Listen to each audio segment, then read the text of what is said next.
बेटी के बाबूजी नागरा में पैसा दस पाँच बजना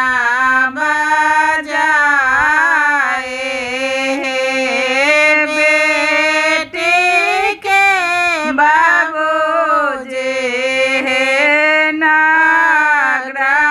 में पैसा दस पाँच बजना बजाए बेटे के बाबूजी थड़ा थड़ा कांपाए कोना पाते रहता हमारा है बेटे के बाबूजी थड़ा थड़ा कांपाए कोना पाते रहता हमारा है हरे हरे बसवा काटोले हो बाबा ऊँचे ऊँचे मरवा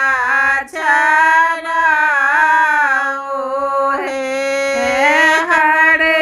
हरे बसवा काटोले हो बाबा ऊँचे ऊँचे मरवा चढ़ाओ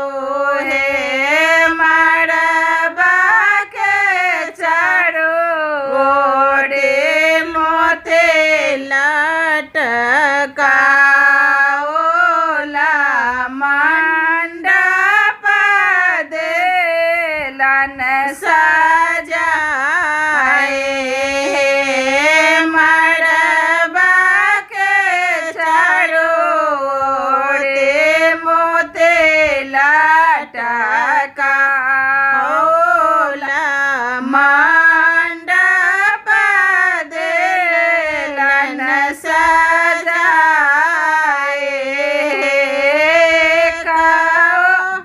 रे बैठलाने ब्राह्मण पंडित एक और बैठल बेटे बापा एक और बैठल ब्राह्मण पंडित एक और बैठल बेटे बापा चंदन चौका चढ़े बैठलन सुंदर